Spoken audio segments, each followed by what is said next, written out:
brands doesn't sell to you, but still shape your life? Chances are, it's IBM. You don't wear it, you don't drink it, or you don't stream it. But your bank, your airline, your government, they all run on it. This is IBM, the invisible giant. The brand that taught the world to think and then disappear from everyday culture. So 5 years ago, right, I was studying this LLM, which is large language model, and also NLU, which is natural language understanding. So basically, this was before ChatGPT and all the AI hype, okay? And there were systems that could already read, process, and even reply to human language. And that's why I was using IBM Watson. And by building this low to no code chatbot interface, it got me dig deeper into what IBM is, what kind of company, and what shapes it. So IBM started in 1911 with the most boring name ever called Computing Tabulating Recording Company. Doesn't matter. But what did they sell? They sell time clock, mid-scale, punch card tabulators, useful things lah, but not very sexy. So by 1924, right, they rebranded a company called IBM, which is International Business Machine, okay? These three words really matters. Why? Because suddenly, they're not just factory. They were like backbones of modern business.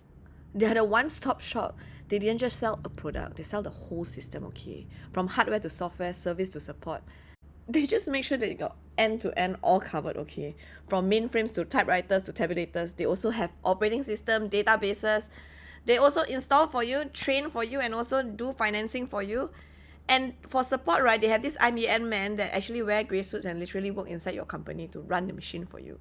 They make sure everything got covered. Even like when Microsoft made like this DOS software, right, or even Intel made chips, IBM owned the relationship.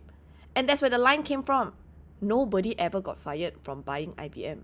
So it got me thinking, right, if this brand is so mega, right, how come we don't see their ads? How come their visibility is so low? How come we never see anything from them? Then I realized that they're not doing consumer ads. They're not selling to you and me. They're selling to government, to banks and airlines. So they're doing B2B, which is business to business. They're not doing business to consumer. That's why we're not seeing anything. So what happens when a brand doesn't run consumer ads? How do they stay visible? How do B2B do marketing? So IBM's visibility was built on culture itself. So in 1939, they went to New York World Fair. This IBM, right, they put their punch card tabulators and also their typewriters on display and do like magic trick show like that. So people queue just to watch the machine count faster than human being. Like product demonstration lah. And then they have this thing called IBM Men. It's a uniform culture they have, okay? So everybody have to wear grey suit, white shirt and tie. It becomes so iconic. People think it as serious, reliable, corporate. And in 1950s and 1960s, IBM was business.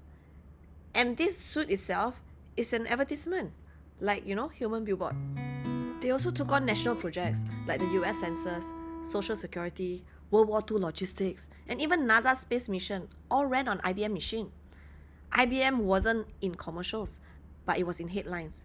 And that's marketing itself. And you know what IBM's slogan is? It's one word, think. So it's coined by this person, Thomas J. Watson person, okay? He wants to associate this IBM role as Goliath of the business world, symbolizing corporates' efficiency, reliability, and professional computing solutions. But this think word has been such a great impact and historical slogan. And guess what? Apple launched Think Different campaign in 1997 just to respond to IBM Think slogan. Why? Because IBM is known for its technical superiority and also its cost. Because IBM encouraged people to think within a broad and inclusive context. And then Apple wanted to challenge them to say, think different. And trying to break the mold and celebrating who saw the world differently. So this is something sensitive. During World War II, IBM's punch card technology powered the US military logistics. Okay? But research also shows its German subsidiary provided similar machines to Nazi Germany, and it's used for census tracking and enable persecution. And this is a brand wound, right? The same technology that made IBM indispensable could also turn into a weapon. This lesson teaches us that infrastructure isn't neutral. Whoever owns the system controls the story. So by 1980s, right, IBM was basically unstoppable. They made mainframes, PCs, global reach. They were the tech monopoly. Then IBM got into a lawsuit that forced them to lose their grips both in software and hardware. Why? Because of antitrust law. What's that?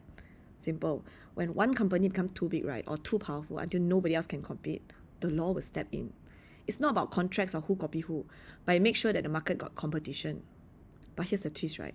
When IBM's slogan, Think, was so powerful that it actually inspired the biggest rival to rebel. Funny, right? Because Apple really must thank IBM.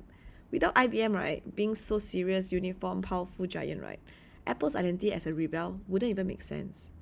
Sometimes your competitors only work because of your stage that you have already built. IBM didn't die. They pivoted into software, cloud computing, consulting, and even AI. IBM proved that a brand doesn't need to shout to shape the world. While Apple, Google, Amazon fights for your attention, IBM built its power in silence, in systems. Think about it. The sensors, the moon landing, your bank transfer today, all running on Big Blue's backbone. The backbone was powered by these three things, right? Ethics, innovation, and power. And here's the real lesson. Advertisement can win eyeballs, but IBM showed us that true brand power is built on how you shape the system, influence the policy, and sustain trust. So here's the question. In branding, do you want to be loud or do you want to be lasting? Because history remembers the one who quietly rewired the world.